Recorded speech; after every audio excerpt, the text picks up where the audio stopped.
الكبائر هي سبب كل مشاكلك اللي انت فيها، واتحداك تعمل اللي هقولك عليه وما تكونش فرجت. اتحداك. واعرف ان الفيديو ده مش ظاهر لك صدفه، وعايزك تركز في كل كلمه، ولعل ربنا باعت لك الرساله دي بيقولك جه وقت فرجك. هنتكلم دلوقتي عن ايه هي الكبائر بالتفصيل وازاي نبعد عنها، ولكن خليك عارف ان ذنب واحد من الكبائر كافي ان هو يدمر لك حياتك في الدنيا قبل الاخره. ربنا سبحانه وتعالى حاطط قانون ان اللي حسناته اكتر من سيئاته بيتدلع في الدنيا وبيتدلع في الاخره. بيتدلع في الاخره بانه بيخش الجنه ان شاء الله، بيتدلع في الدنيا يمتعكم متاعا حسنا الى اجل مسمى. واعرف ان ذنب واحد بس من الكبائر لو مصر عليه، انت شوف لو بتعمل ايه، حسناتك ما تجيش حاجه قدام سيئاتك، سيئاتك عماله بتطير ما بتجيش حاجه جنبها. فانت هنا بينطبق عليك القانون الثاني، بتقول حياتي متدمره وكل حاجه مقفله ومش فاهم اي حاجه. عشان كده ربنا قال الا من تاب وامن وعمل صالحا فاولئك يبدل الله سيئاتهم حسنات. الحل الوحيد ان انت توقف الكبائر، ده الحل الوحيد عشان حسناتك تبقى اكتر. لو انت بتعمل حاجه من الكبائر تتوب وتوقفها فورا، ساعتها ربنا يروح مبدل سيئاتك لحسنات، فينطبق عليك القانون الاول، تتدلع في الدنيا وتتدلع في الاخره ان شاء الله. وسبحان الله تلاقي الناس اللي كانوا بيعملوا حاجات من الكبائر كتير ومره واحده تابوا، تلاقيهم سبقوا ناس كتير قوي، سبقوا ناس كتير قوي، لان كان عندهم زي جبال من السيئات، فمره واحده تاب فبدلت لحسنات، سبق الكل. فاهم قصدي؟ اولا هنتكلم عن ايه هو الدليل ان الكبائر هي سبب كل المشاكل. تاني نقطه هنتكلم فيها ايه هي الكبائر وازاي نبعد عنها. في ورد في الاخر خالص كده هقول لكم على حاجه كده تحاولوا تطبقوها لمده شهر واحد بس، اتحداك انها تفرج قبل الشهر او خلال الشهر، اتحداك. تمام؟ طيب ايه هو الدليل ان الكبائر هي السبب في كل مشاكلي اذا كان في الدنيا ولا في الاخره؟ ربنا سبحانه وتعالى قال في القرآن ما اصابكم من مصيبة فبما كسبت ايديكم. اي مصيبة هتحصل لك بسبب ذنب انت عملته. في آية تانية ما اصابك من حسنة فمن الله وما اصابك من سيئة فمن نفسك. ذنب انت عملته، ذنب انت عملته فتسلط عليك مصيبه. سيدنا النبي عليه الصلاه والسلام قال في حديث ما يصيب المسلم من نصب او وصب ولا هم ولا حزن ولا اذى ولا غم حتى الشوكه يشاكها الا كفر الله بها من خطايا، اللي هي وما اصابكم من مصيبه فبما كسبت ايديكم. فهنا وضحت اكتر ان حتى الحزن، حتى اللي اتسلط عليك بالسحر، حتى اللي اتسلط عليك بالعين والحسد، حتى اللي اتسلط عليك بايا كان بسبب ذنب انت عملته، ربنا سلطه عليك عشان يكفر لك الذنب ده، عشان هو بيحبك. هنفهم كل حاجه دلوقتي. يبقى اذا كل المصايب اللي جايه تكفير للذنوب. طب انهي ذنب؟ كبائر ولا صغائر ولا كله ولا ايه الحكايه بالظبط؟ اسمع كده الايه دي، ان تجتنبوا كبائر ما تنهون عنه نكفر عنكم سيئاتكم وندخلكم مدخلا كريما. يعني ايه؟ ربنا سبحانه وتعالى بيقول لو اجتنبت الكبائر، بعدت عن الكبائر خالص، هكفر لك كل سيئاتك وذنوبك، هسامحك على كل حاجه من الاخر. ابعد عن الكبائر هسامحك على كل حاجه. طب انا دلوقتي ما عنديش ذنوب، فين بقى المصايب اللي بتيجي عشان تكفر لي ذنوبي؟ فهمت قصدي؟ يبقى المشكله فين؟ قال لك لو اجتنبت الكبائر. تمام كده؟ يبقى المشكله كلها في الكبائر، هي سبب كل المصايب اللي انت عايشها في حياتك. انما اتسلطت عليها مصايب اعرف ان انت واقف حاجه من الكبائر. تمام كده؟ وسيدنا النبي عليه الصلاه والسلام قال نفس الكلام، قال لك الصلوات الخمس والجمعه الى الجمعه ورمضان الى رمضان كفارات لما بينهن. امتى؟ يعني انت بتصلي الظهر والعصر، اي حاجه عملتها ما بينهم بتتمسح. صليت من العصر للمغرب، اي حاجه عملتها ما بينهم بتتمسح. صليت من الجمعه للجمعه، اي حاجه في النص من الذنوب عملتها اتمسحت تلقائي. صمت رمضان ده ورمضان اللي بعده، اي حاجه بينهم اتمسحت. بس قال لك بشرط واحد. قال لك ايه بقى؟ قال لك اذا اجتنبت الكبائر. يبقى لو ما اجتنبتش الكبائر مش كفارات، يبقى بتتعذب على كبيره وعلى صغيره. انما اجتنبت الكبائر انت ما فيش ذنوب اصلا، واخد بالك؟ انت حتى بتعمل ذنوب بس تيجي تصلي مثلا تلاقيها اتمسحت، تقول استغفر الله تلاقيها اتمسحت. طيب يعني تقريبا كمان الصلاه مش مقبوله وانت بتعمل كبائر، الصيام مش مقبول، الله اعلم، لان الصيام والصلاه دي ليهم حسنات رهيبه. ازاي مش قادره تواكب حاجه من ذنب واحد من الكبائر؟ اذا والله اعلم لا يقبلوا. فانت واقع في مصيبه كبيره جدا. انا كنت بتكلم مع حد في الموضوع ده وكان بيقول يا اخي ده في حديث للنبي عليه الصلاه والسلام بيقول من قال سبحان الله وبحمده 100 الصبح و100 بالليل غفرت خطاياه وان كان مثل زبد البحر. وانا عارف ان هو واقع في مصايب او في بلاء يعني. والصدفه الغريبه ان انا عمال بدور اصلا في الاحاديث، وقريت الحديث ده وبالصدفه بتكلم معاه مش عارف ايه، فلقيته بيتكلمني عن الحديث ده. قلت له انت قلتها؟ قال لي اه. قلت له طب انت لسه ليه في عذاب؟ لا طالما ذنوبك اتغفرت لسه ليه المصايب متسلطه عليك؟ فببص لنفسي طب ده انا لسه كمان في عذاب ولسه كمان في بلاء، طب ما اترفعتش ليه عليا انا كمان؟ يعني عايز تقول ان التسبيحات دي ما اتقبلتش زي ما الصلاه ما اتقبلتش عشان انت ما اجتنبتش الكبائر؟ انت عايز تقول ان الاستغفار ما اتقبلش بسبب ان انت لسه مصر على ذنب من الكبائر؟ واخد بالك؟ قعدت ادور تاني بقى في الكبائر ومش عارف لحد ما وصلت للشرك الاصغر، كان تايه عني خالص، وهنتكلم عنه دلوقتي، وهنتكلم عن كل حاجه دلوقتي. لان لقيت حديث لسيدنا النبي عليه الصلاه والسلام، حديث قدسي: يا ابن ادم لو بلغت ذنوبك عنان السماء ثم استغفرتني غفرت لك ولا ابالي. شوف، لو ذنوبك وصلت للسماء وقلت استغفر الله هسامحك عليها، مش فارقه معايا. اسمع بقى دي كده: يا ابن ادم لو اتيتني بقراب الارض خطايا ثم لقيتني لا تشرك بي شيئا لاتيتك بقرابها مغفره. ربنا حط شرط واحد عشان الاستغفار كمان يتقبل، انك ما يكونش عندك الشرك. قلت شرك ايه ده؟ الشرك ده يعني واحد مش مؤمن بالله اصلا هيستغفره ليه؟ هو اصلا مش مؤمن بيه، ده بيكلمنا احنا سبحانه وتعالى. بيقول لك اوعى تكون واقع في الشرك. فعرفت ان هنا ان في شرك اصغر وفي شرك خفي، والموضوع ده وهنتكلم عنه دلوقتي بالتفصيل.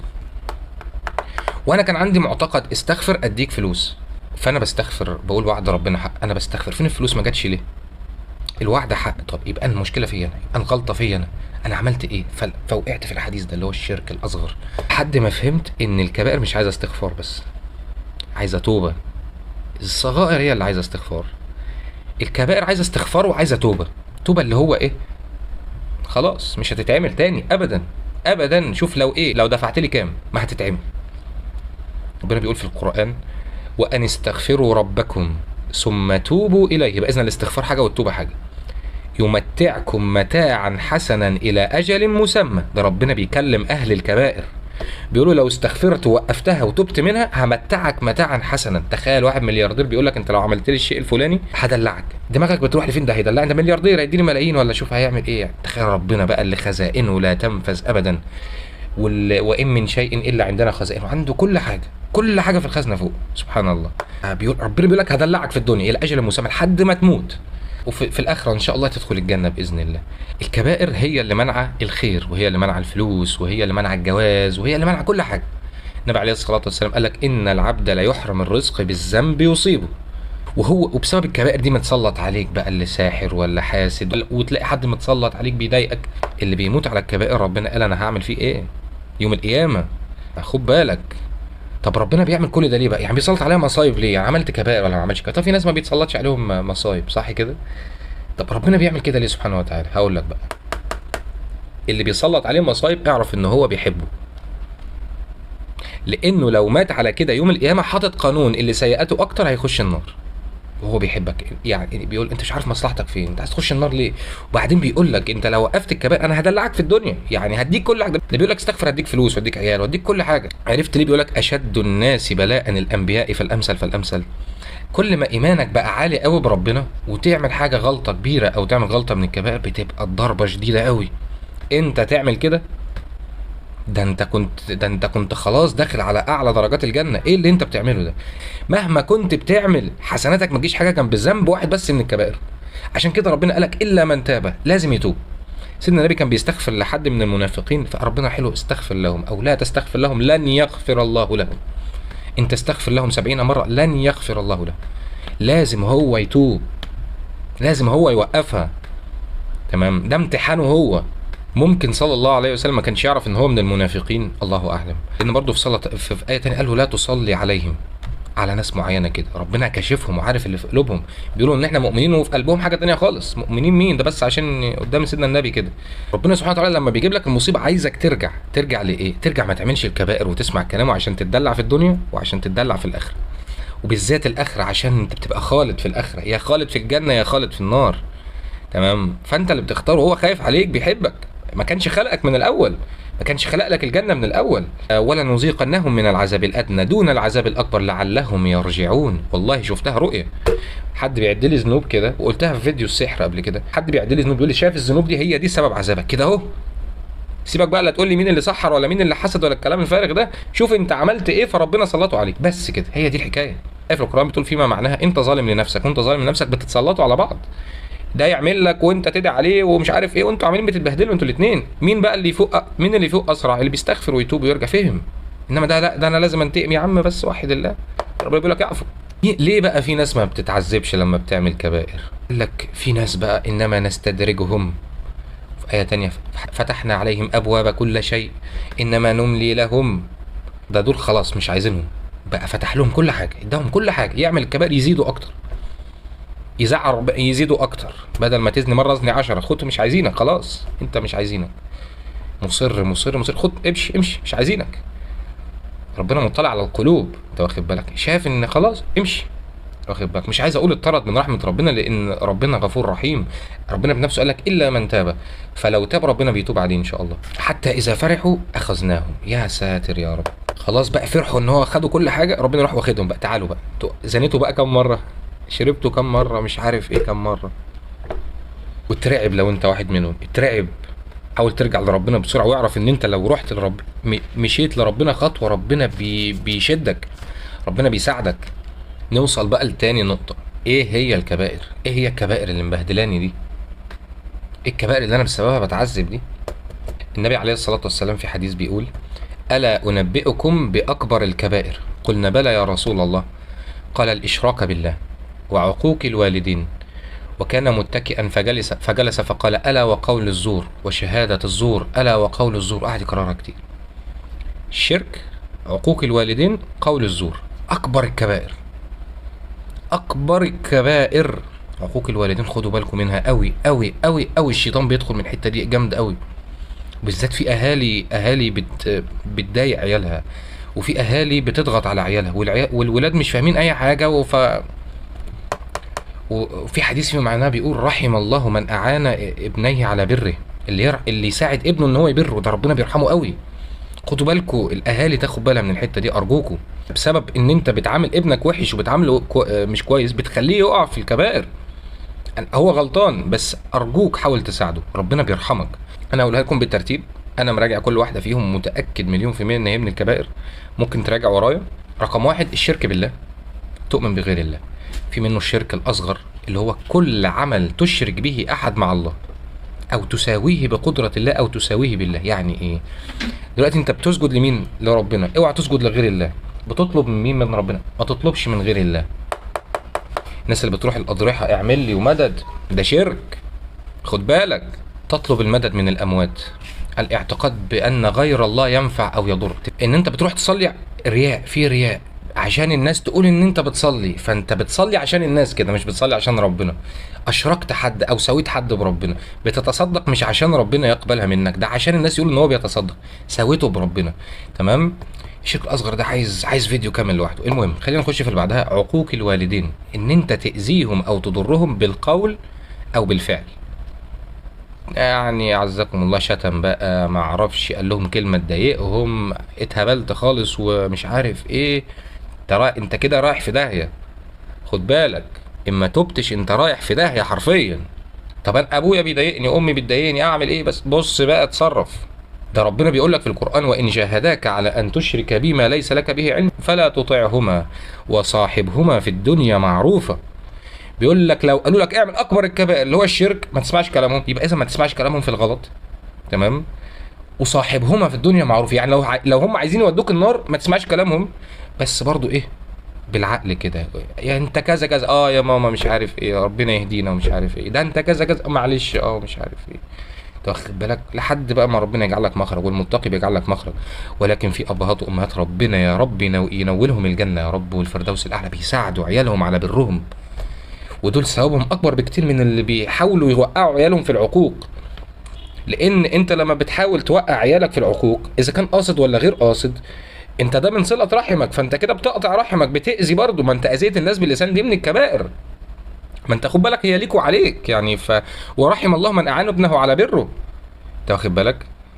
لان بيجي اتكلمت قبل كده عن الموضوع، الناس تقول لي: طب انا ابويا وامي بيعملوا كذا كذا كذا كذا كذا. كلام انا استغربت قوي قوي قوي. يا نهار ابيض، ازاي الكلام ده؟ ومش هينفع اقوله طبعا. انا بوجه لهم رساله: ارجوكم ساعدوا عيالكم على ان هم يبروكم، ارجوكم. من لا يرحم لا يرحم. خد بالك، يعني انت برضو، انت الاب والام في ملك على ايدك الشمال، زي ما هو ابنك عنده ملك على ايده الشمال بيسجل السيئات. فانت والولد بيحاول، يا سلام لو الولد هو لا، برغم كل ده برضه يحاول ان هو ما يعقهمش ويستعين بالله واعوذ بالله.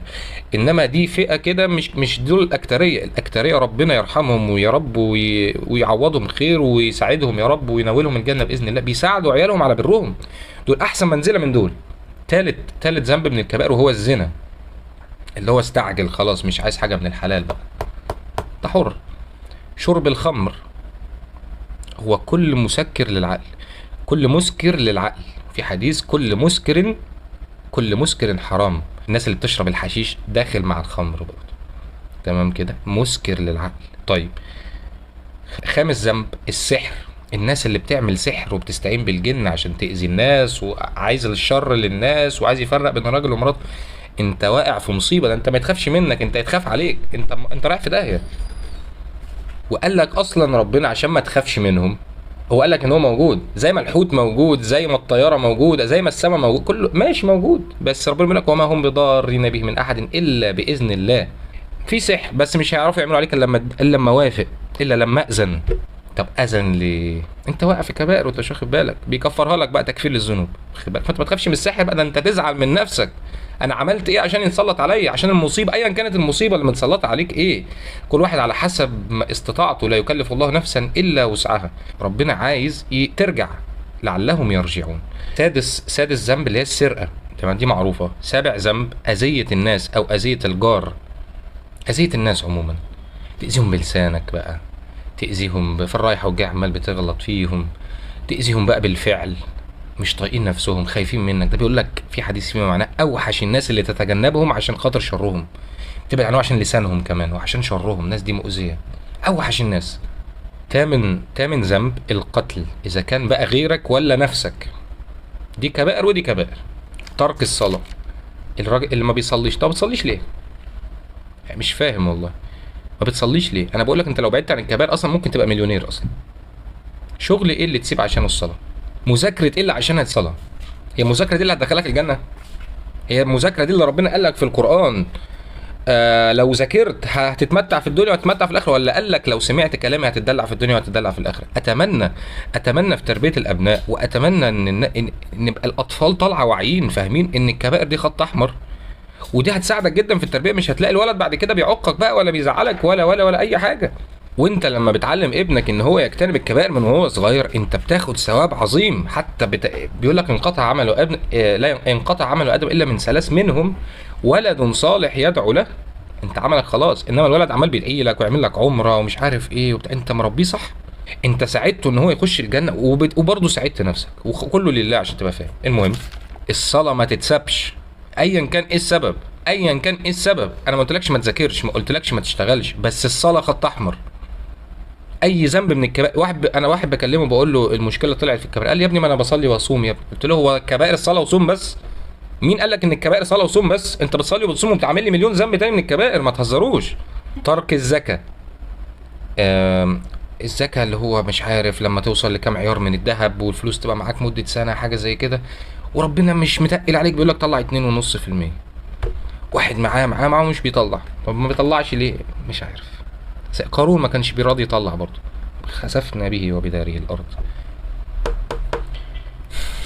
افطار يوم في رمضان عمدا بدون عذر، ما هي في اوامر كده. قال لك شهادة ان لا اله الا الله وان محمدا عبده ورسوله، قام الصلاة، ايتاء الزكاة، صوم رمضان، وحج البيت لمن استطاع اليه سبيلا. طب ما عملتش ولا واحدة منهم، خلاص انت كده كبائر. اي واحدة ما تتعملش انت كبائر، خلاص كده. وعلى اساس هذا بقى الخمسة دول معانا. فاذا ترك الزكاة، افطار في يوم في رمضان عمد بدون عذر. طيب، ترك الحج مع القدرة عليه. طيب، الذنب رقم 13 الكذب. الكذب ده مصيبة، انت بتكذب يعني خايف من مين؟ بص يعني طول ما انت ماشي سليم ومتقي وبتستغفر ربنا، اعرف ان ربنا هيجعل لك مخرج من اي مشكلة انت فيها، اي مشكلة، واصلا مش هتلاقي فيه مشاكل في حياتك، اوعدك. ده كلام ربنا واضح. الغيبة اللي تقريبا العالم كله واقع فيها الا من رحم ربي. ان الغيبة ان انت تجيب في سيرة حد مش موجود معانا بحاجة هو بيكرهها، ولو سمعها هيتضايق قوي يعني. ولكن العلماء لك مثلا التحذير، قال لك في كذا نقطه كده ما تعتبرش غيبه. منهم مثلا بيقول لك التحذير، يعني مثلا عرفت ان الولد ده ساحر وجاي يتقدم لواحده انا عارفها، مثلا لواحده قريبتي، وانا عارف ان الولد ده مش كويس، لا تقول له ده مش كويس. وقالوا اساس هذا قالوا في حديث النبي عليه الصلاه والسلام ان كان في واحده اسمها فاطمه متقدم لخطبتها 2، فبتسال سيدنا النبي اختار انهي واحد فيهم. معنى كده ان الجواز ده اختيار، ممكن تتحرم منه بسبب ذنب، خلاص كده. طيب، فقال لها، قالت له ده ولا ده؟ فقال لها ده صعلوق لا مال له، وده ضرب للنساء، ده بيضرب الستات، وده معهوش فلوس. قال لها لا، اتجوز واحد تاني خالص. واتجوزته وربنا بارك في الجوازه ومش عارف ايه. كانت اتجوزت الاول كان بهدلها، لو اتجوزت التاني كان ضربها. شوف بقى الناس المتقين، شوف لو المصايب جايه لهم بتجري من بره بره. تمام. والبخيل ده اول ما تعرف ان البخيل تجري تجري اجري اجري. البخل دي من الكبائر برضه، هنجي لها دلوقتي. الذنب رقم 15 الذهاب للمشعوذين او تصديق كلامهم. عارفين انتوا الناس اللي هم بتوع الابراج وكده يا برج مش عارف ايه هيحصل لك ايه، وعرفت منين المستقبل؟ احنا هنهزر بقى. لو صدقت اديك وقعت في الكبائر. كل سنه وانت طيب. رقم 16 قطع الرحم. الرحم دول اللي هم ابوك وامك واخواتك، دول رقم واحد. بعدها على طول عمامك وعماتك وخلانك وخالاتك. اولادهم يستحب، انما دول رقم لازم تصلهم. طيب النمام، ذنب رقم 17 النمام ده اللي هو بينقل كلام وحش. واحد قاله عن حد في غيابه، راح هو رايح عشان يوقع ما بين ده وده، فبيقول له الحق ده قال عليك كذا، ده كده انت بيقول لك ده امر من السحر كمان. انت عملت للسحر ما عرفش يعمله. انت واخد بالك؟ لا يدخل الجنه نمام. سيدنا النبي بيقول كده عليه الصلاه والسلام. إن المنان، واحد بيساعد حد اذا كان باكل او بفلوس، بعد كده بيقول له كلام يضايقه ويحسسه ان هو من عليه وليه فضل عليه، وده انا اللي عملتك وانا اللي ده المنان. طيب رقم 19 الستات اللي بتتشبه بالرجاله والرجاله اللي بتتشبه بالستات. رقم 20 اليمين الغموس، بيحلف بالله كذب، يعني بس مش كذب بس، لا ده بيحلف بالله كمان. رقم 21 الكذب على الله ورسوله. 22 قول الزور، تنطبق برضو. بيطلبوه في شهادة أو في حاجة ويكذب، يقول عكس اللي هو شافه وعكس اللي هو سمعه تماما. اللواط، قوم لوط وكده. بعد كده 24 اللي بيسيب صلاة الجمعة 3 مرات ورا بعض بيطبع على قلبه، أو اللي بيسيب صلاة الجمعة عموما سايبها ليه. رقم 25 سب الصحابة. 26 لعب القمار. 27 قصف المحصنات الغافلات. يعني دي من السبعة الموبقات كمان. مثلا بنت مثلا لابسة مش عارف ايه وبتاع، راح قال لك لا دي البنت دي كذا. ايش عرفك انت؟ ايش عرفك انت؟ قعت في الكبائر. ايش عرفك انت؟ ده زمان لو ما جبت الشهود على اللي انت بتقوله ده يقام عليك الحد. بدل ما تقول ربنا يهديها مثلا مش عارف ربنا كذا، كمان تطلع عليها سمعة مش كويسة. والله اعلم هل ده ينطبق بقى على كل حاجة؟ مثلا ده الراجل ده حرامي جاب الفلوس، انت ايش عرفك؟ معاك شهود على اللي انت بتقوله؟ لا اصل جابها من، انت مالك مش بتاعتك، انت ليه بتحسد غيرك؟ رقم 28 نشوز الزوجة عن زوجها إلا لو في عذر. رقم 29 أكل مال اليتيم. اليتيم اللي هو والده متوفي أو والدته متوفية. تمام. مثلا ليه ورث ولا حاجة كلته عليه، مش عارف بعته حاجة، مش عارف هو ليه ميراث أو ليه حق كلته منه وهكذا. رقم 30 إنقاص الميزان. سيدنا النبي قال لك من غشنا فليس منا. يعني هو بيحط بقى حاجات ويغش ان ده كيلو وهو ده مش، وده ربع كيلو اصلا، فاهم؟ وهكذا. الظلم، ربنا قال لك لا اني حرمت الظلم على نفسي فلا تظالموا. تظلم حد كبيره قوي، كبيره من الكبائر. وقعت وقعت تحت حكم دعوه المظلوم مستجابه. لو هو دعا عليك انت رحت في 60 داهيه، وليك كل الحق ان هو يدعى عليك. وهو لو سامح وربنا هديه ومفهمه ان كل حاجه من الكبائر ومش عارف ايه، وان هو انت ظالم نفسك وانت ظالم نفسك فتسلطوا على بعض، ممكن يسامحك. انما خد بالك في ناس كتير ما تعرفش، دعا عليك اي دعوه هتحصل ليس بينها وبين الله حجاب، انت اللي جبته لنفسك. طب انا دلوقتي لو انا ظلمت ناس كتير ومش عارف اوصل لهم ومش عارف ايه، طب انت في ناس كتير ظلمتك صح كده، سامحهم وقول له يا رب. لو انت مش عارف توصل لهم، لو عارف توصل لهم روح اجبر بخاطرهم وتصرف. تقول له يا رب انا سامحت كل اللي ظلموني، يا رب انا عرفت ان كل حاجه بسبب ذنوبي، يا رب استغفرك واتوب اليك. ربنا في ايه في معناه بيقول لك سامح عشان اسامحك، لا تحب ان يغفر الله لكم، سامح عشان ربنا يسامحك. فتقول له يا رب انا سامحت كل اللي اذاني وكل اللي جاب في سيرتي، كل اللي عمل ايا كان، ارجوك يا رب انت سبحانك قلت الجزاء من جنس العمل، خليهم يسامحوني. زي ما جعل في قلبك كده فهمك الذنوب هيفهمه ان شاء الله. وحاول على قد ما تقدر كده تبقى صادق شويه وربنا هيعينك. رقم 32 اكل مال الحرام. في سيدنا بيقول لك لا يستجاب، ان يستجاب له دعاءه ما بيستجابش. رقم 33 الربا، اللي هو اسلفك 100 اخده منك 200. طب ايه الكلام ده؟ ايه الكلام ده؟ رقم 34 التألي على الله، عامل إله على الله. يعني إيه؟ في قصة زمان، واحد كان بيصلي ويصوم ويعمل كل حاجة كويسة، كل ما يمر يلاقي واحد بيعمل ذنب من الكبائر يعني، فيقول له يا عم توب ويمشي، يا عم توب ويمشي. تالت مرة قال له تصدق، وقعد يحلف لن يغفر الله لك. انت مين عشان تقول له كده؟ انت مين انت عشان تقول له كده؟ ده هو لو قال استغفر الله وتاب وقف ربنا قال لك اسامحه، انت مين عشان تقول له كده؟ فبيقول لك فيما معناه ربنا سحبهم، ربنا اماتهم هما الاثنين، وقال من هذا الذي يتألى عليه؟ مين اللي عامل اله عليا ده؟ يا ملائكتي اشهدكم اني قد غفرت له وادخلته الجنه، ادخلوه الجنه. وراح ربنا حكم على اللي قال لك لن يغفر الله، حكم عليه ان هو اللي يخش النار. ما تعملوش اله على الله، كل واحد يخليه في حاله. يا ايها الذين امنوا عليكم انفسكم لا يضركم من ضل اذا اهتديتم. كل واحد عليه نفسه، ما تقولش واحد انت هتروح النار انت مالك، انصحه تمام، انما بقى ما تقعدش تزن على ودانه، وكل ما تشوفه يا ابني حرام عليك مش بتاعتك، مش بتاعتك. تمام؟ انت عبد زيه.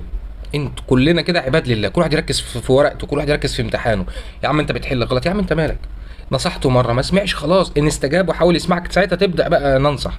مش عايز يسمع، خلاص يا عم هو حر وانت حر، كل واحد حر. اهو بسبب عملت شاطر دخلت انت النار ودخل هو الجنه. فاهم قصدي؟ طيب 35 الذبح لغير الله. 36 تغيير منار الارض، اللي هو انت ليك ارض ومثلا جارك ليه ارض قد كده، فانت رحت مغير المقاس ومزود، خدت من عنده حته مقاس اكتر، تعتبر سرقه برضه. 37 الوشم، الناس اللي بتعمل وشم. 38 عدم التنزه من البول. 39 عدم اعطاء اجرة الاجير. رقم 40 التبرج. رقم 41 الاتيان في الدبر. 42 الدعوة للضلالة، واحد بيدعي الناس، يعني في ناس بتدعو ان يا اخي ازاي تخش الجنة وازاي مش عارف، في ناس تانية بتدعو ازاي تخش النار بس بطرق ملتوية. في ناس بتشوه الاسلام، في ناس بتشوه الدين، في حاجات كتير قوي من الدعوة للضلالة. رقم 43 عدم ارجاع الدين، بيقولك في حديث ان الله يغفر للشهيد كل شيء الا الدين. تمام كده؟ الدين حاول على قد ما تقدر، لو عليك ديون تسددها. مش عارف توصل له، مش عارف ايه، طب هتعمل ايه؟ طيب تبقى بينك وبين ربنا بقى، يعني انا مش عارف، اضعف الايمان تطلع نفس المبلغ اللي خدته منه ده تطلعه لله وتقول يا رب انا مش عارف اوصل له، بس حاول على قد ما تقدر توصل له. رقم 44 الفرار من الزحف، في حرب كده او في حرب ومش عارف ايه، رحت انت واخد بعضك وجاري يعني. رقم 45 الرشوة، الراشي والمرتشي في النار. 46 معاداة أولياء الله، من عاد لي وليا فقد آذنته بالحرب. انت مش بتحاربه هو، انت بتحارب ربنا بقى. شفت انت لما انت خايف من الساحر وخايف من عارف انت لو وصلت لدرجة الولي، ربنا قالها في القرآن الذين آمنوا ألا إن أولياء الله لا خوف عليهم ولا هم يحزنون. مين هم يا رب؟ الذين آمنوا وكانوا يتقون. مؤمنين، المؤمن حاجة والمسلم حاجة عشان نبقى عارفين بس. آمنوا وصلوا لدرجة الإيمان خلاص، بعدوا عن الكبائر، وكانوا يتقون بيعملوا الأوامر وبيجتنبوا النواهي. ولو أشعث أخبر ولو شكله مش عارف إيه، إيش عرفك؟ ممكن بينه وبين ربنا عمار، ممكن هو بيسمع كلام ربنا متواضع جدا ومش عارف إيه. اوعى تعادي حد أصلا، لحسن تقع في واحد من الأولياء وقعت في كبائر. خليك كده متسامح تماما وخليك مع ربنا. وهنا السحر هو اللي يخاف منك، ما يقدرش عليك، محدش يقدر عليك خالص. ده ربنا اللي بيحاربه، هيقدر عليك ازاي؟ بدل ما انت اللي كنت مرعوب منه، هو اللي هيبقى مرعوب منك. تمام؟ ربنا عايزك تخاف منه هو بس. رقم 47 الامن من مكر الله. يعني ايه؟ بيعمل الكبائر ومش خايف من ربنا، فهو بيقول لك لا خاف بقى، لحسن تيجي تعمل ذنب ده اقبض روحك في لحظتها، وتبقى بعثت على ويبقى مت على فعل ذنب واحد حتى من الكبائر، ولو ذنب واحد خطر. ربنا قالك في القرآن اللي بيشرك واللي بيزني واللي بيقتل مخلدون في النار، بس قالك إلا من تاب وأمن وعمل صالحا قبل ما يموت، إنما مات على كده أنت حر بقى. رقم 48 عدم قراءة الفاتحة في الصلاة، لأن النبي عليه الصلاة والسلام قال لا صلاة لمن لم يقرأ الفاتحة. 49 القنوط من رحمة الله، لا ده خلاص ربنا مش هيعرف يعمل حاجة، استغفر الله العظيم الذي لا إله إلا هو، فقد الأمل في الله. اصلا المشكله فيه هو. ربنا على كل شيء قدير، قادر اصلا يقلبك ضفدعه دلوقتي، زي ما قلب قبل كده ناس زي ما قلب قبل كده ناس كفر القرود. قادر على كل حاجه. انت بس اقول لك على حاجه، انت دلوقتي في ملاكين على ايدينا، هل انت شايفهم؟ مش شايفهم، صح؟ ايه القدره دي؟ ايه ده؟ بيقول لك وسع كرسيه السماوات والارض. السماوات والارض كلها وسع الكرسي. الناس بتقول ان هو موضع القدم، احنا مش موجودين اصلا. استنى، السماوات دي ماسكه ازاي كده؟ الشمس دي ازاي بتغيب وتيجي احنا ازاي اتخلقنا اصلا؟ ازاي في اكسجين بنتنفسه؟ ربنا على كل شيء قدير. اوعى تقنط، دي الشيطان اللي عايزك تقنط. رقم 50 سوء الظن بالله، نفس المعنى تقريبا. لا ده ربنا مش هيعمل، مع ان ربنا بيقول لك لو سمعت كلامي هدلعك. يبقى المشكله في مين؟ المشكله في ان ربنا قادر ولا مش قادر، ولا المشكله فيك انت اللي ما بتسمعش الكلام؟ ما هو حاطط قانون 1+1 هيساوي 2، انت عملت 1 وما لقيتش 2، طب ما انت ناقص لك 1 كمان. اسمع كلام ربنا كده، كلام ربنا بيتاخد جمله واحده مش بياخد جزء. افتؤمنون ببعض الكتاب وتكفرون ببعض. رقم 51 القول على الله بغير علم. رقم 52 وطء الحائض. رقم 53 كتم العلم. ربنا اداك علم، حد يجي يسالك مش راضي تطلعه، ده احسن يحسدني. يحسدك ايه يا ابني؟ انت كده بتقول ان هو نافع وضار بقى، ده يعرف يسحب منك. وربنا بيقول لك ان يردك الله بخير فلا رد لفضله. لو انا عايز لك ما فيش مخلوق ولا قوه هتعرف تمنعه، الا بقى لو انت عملت كبائر، يبقى ده هو اللي مسلطه عليك. واحد يا ما تسيبه يحسد يا عم، الكلاب بتهوهو، ما تسيبهم يهوهوا يا عم، يا تبعد عنهم خالص. انت واخد بالك؟ رقم 54 التشاؤم والطيره، وده برضه يندرج تحت الشرك الاصغر. رقم 55 الغلول من الغنيمه، تندرج تحت السرقه برضه. رقم 56 تحريم الحلال وتحليل الحرام الذي حرمه الله. كان في حديث لسيدنا النبي فيما معناه، كان واحد من علماء الأحبار أو فبيقول له، مش فاكر الحديث بس فيما معناه، بيقول له إن أنتوا اتخذتم علماءكم وأحباركم آلهة من دون الله. قال له لا، أنا من الأحبار وما فيش الكلام ده. قال له لا، مش حللت لهم اللي ربنا حرمه وحرمت لهم اللي ربنا حلله؟ طب ما ده نوع من أنواع العبادة، فاهم قصدي؟ طيب رقم 57 عدم الوفاء بالعهد. حتى الشيخ الشعراوي نبهنا للحته دي، قال لك لما تيجي توعد حد بحاجه ان انت هتعملها قول ان شاء الله، بس برضه تبقى صادق. ليه ما تقولهاش خالص؟ قول له ما اعرفش، طالما مش عارف قول ما اعرفش. انما تقول يعني واحد هتجيب لي البتاع ان شاء الله بكره، بكره، طب افرض ما جبتهاش بكره وقعت في الكبائر، كل سنه وانت طيب. فقول ان شاء الله، ولا تقولن لشيء اني فاعل ذلك غدا الا ان يشاء الله. طيب رقم 58 قتال المسلمين، بتقاتل حد من المسلمين او المسلمين فتنه بقى وبيقاتلوا بعض، ده عايز يموته ده عايز يموته، القاتل والمقتول في النار. 59 تتبع عورات المسلمين. رقم 60 البخل، الذين يبخلون ويأمرون الناس بالبخل. في آية تانية وأما من بخل واستغنى وكذب بالحسنى فسنيسره للعسر، هيتيسر لكل حاجة تدخله النار. البخل ده مرعب، ولو لقيتي أي حد بخيل اهربي. 61 اليأس من روح الله. 62 الحسد. اولا الحسد حاجه والعين حاجه. الحسد هو تمني زوال النعمه من عند حد وبتحركك. يعني مثلا اخوات سيدنا يوسف حسدوا سيدنا يوسف ان هو اشمعنى ابونا بيحبه اكتر مننا، حسدوه. هل لما حسدوه وقع في البير لوحده؟ لا، ما وقعش لوحده في البير، ولكن الحسد ده حركهم يحاولوا يؤذوه باي طريقه. العين دي بقى دي اللي خطر، ولكن طول ما انت متقي ومؤمن بالله وفي حمايه من ربنا، انت لابس درع واقي. شوف لو عملوا ايه، زي اللي بيضرب مش عارف ايه، انت لابس درع واقي من راسك لرجلك، مفيش حاجه بتاثر فيك. انت واخد بالك؟ انما مين اللي سلطها عليك وخلاها تاثر؟ تمام كده. طيب رقم 63 المجاهره بالمعصيه. يعني ايه؟ يعني انت دلوقتي عملت حاجه من الكبائر وربنا ستر عليك، محدش يعرف ان انت عملتها، رحت انت رايح بقى وفرحان، ده انا عملت وشربت وقلت ومش عارف ايه، ده انت زي العسل. ان الله لا يحب الجهر بالسوء. رقم 64 عدم غسل الرجل للاعقاب، ويل للاعقاب من النار. الرجل يعني انا عايزك تتعلموا الوضوء تماما كده. شوفوا على النت كده، في عايزكم تتوضوا زي ما النبي عليه الصلاه والسلام كان بيتوضى. في ناس كتير عملت فيديوهات عن جابوا الاحاديث وطبقوها عمليه وعملوها فيديو، مش عارف، حاولوا تتابعوهم. رقم 65 المزبل الخيلاء. يعني ايه الخيلاء؟ ده اللي هو الكبر. كبر برضو من الكبائر. لا يدخل الجنة من كان في قلبه مثقال ذرة من كبر. المثبت ده اللي بيعمل ايه؟ كانوا زمان بينزلوا زي البناطيل او الجلاليب او حاجه زي كده تحت الرجل، يعتبر كبر، اللي هو انا بقى مش عارف إيه، فاهم قصدي؟ عموما اي حاجه فيها كبر او منظره او ماشي تتفشخر على الناس او مش عارف، كل ده خد بالك منه. لبس الحرير والذهب للرجال، ودي برضو تندرج تحت الكبر والخيلاء. 67 الانتساب الى غير ابيه، ودي برضو بتندرج تحت الكذب، بيقول ده ابويا وده مش ابوه، فاهم؟ اللعان اللي ماشي عمال بيلعن عمال على الفاضي، اللي عمالين بيسبوا الدين، دول انتوا ايه حكايتكم بالظبط؟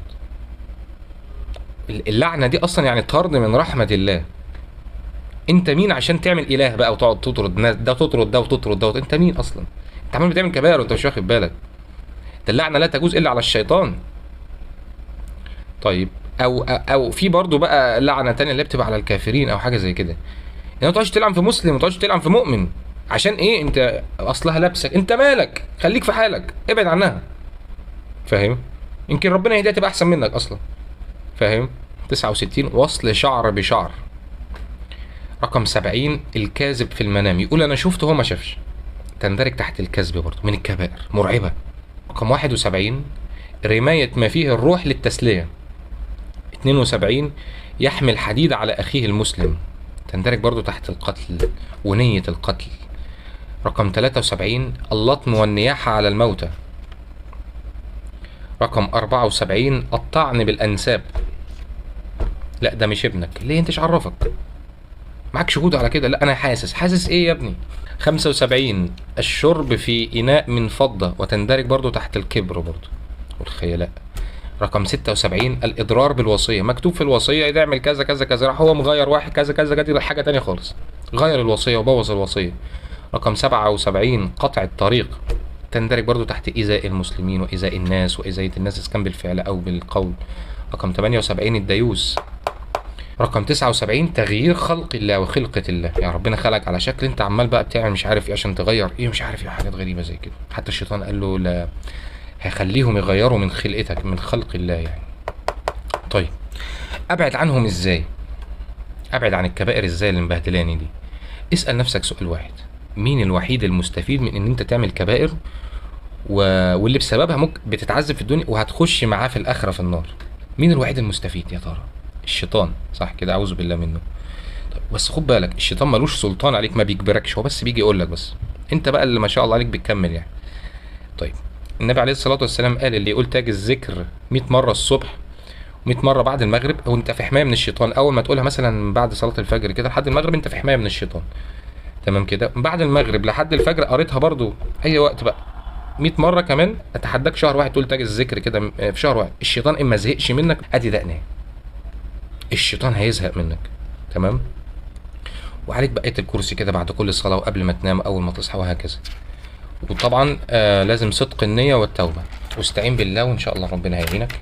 انا بقى في ورد عايزك تمشي عليه لمدة شهر وان شاء الله هتلاقي نتائج عجيبة وسريعة كمان، سبحان الله. ممكن في خلال الشهر، قبل الشهر، على حسب ما انت بقى هتعرف تتخلص منهم اسرع امتى، وعلى حسب ما هتصدق النية امتى. بس انا يعني ان شاء الله شهر اعمل اللي اقولك عليه ده، اتحداك اما فرجت ان وعد الله حق. طيب انا عايزك في الشهر ده تعمل ايه؟ اول حاجه طبعا هنبعد عن الكبائر، خلاص كده. انت ممكن اولا ان بعدت عن الكبائر تلاقيها فرجت لوحدها، تمام كده؟ بس في ذنوب معينه عايزه محاولات كتير قوي، تمام؟ وكل ما بقى القلب سليم اكتر بقى الموضوع سهل قوي، خلاص كده. رقم 2 عايزك تلزم الاستغفار، زي ما سيدنا النبي قال لك من لازم الاستغفار. يعني ايه؟ صباحا ومساء. مثلا بعمل ايه؟ انا اشتريت دي وصبح وليل، طول ما انا قاعد، طول ما انا ماشي، طول ما انا خارج، ما اعرفش، مش لازم عدد معين، بس على قد ما تقدر صبح وليل توصل لمن لازم الاستغفار. ربنا وعد المستغفر ما ينزلش عليه عذاب، وهيديله رزق كتير وهيوسع عليه وحاجات كتير قوي. ثالث حاجه عايزك تقرا جزء من القران يوميا. القران 30 جزء والشهر 30 جزء، عايزك يومين تجمع حسنات على قد ما تقدر وتتفكر في القرآن كده. رقم 4 عايزك تصلي صلاة التسابيح، وممكن تشوف على النت ازاي تصليها، سهلة جدا يعني. ودي هتعلمك قوي برضو الخشوع في الصلاة. من كتر تطويلك في صلاة التسابيح هتلاقي وانت بتصلي ورا الامام في الجامع هو بيجري ليه، بعد ما كنت بتقول هو بيطول ليه كده، هتقول هو بيجري ليه. خامس حاجة لو عرفت اتمنى تحاول تصلي الخمس صلوات في الجامع، لان ليها ثواب مش طبيعي. والصلاه ب 25 درجه او 27 درجه، وفي ملائكه عماله بتدعي لك ربنا وانت نازل رايح الجامع، كل ذنب، كل خطوه ذنب بتغفر وبتاخد حسنه، الحسنه بعشر امثالها، وانت راجع نفس الكلام. وانت قاعد في المسجد الملائكه عماله بتدعي لك وبتستغفر لك. وانت بعد الصلاه عايزك تدعي بكل اللي نفسك فيه، وانت ساجد تدعي بكل اللي نفسك فيه. تمام كده؟ بس وانا مستنيك، وقول لي بعد الشهر ده كده حصل لك ايه.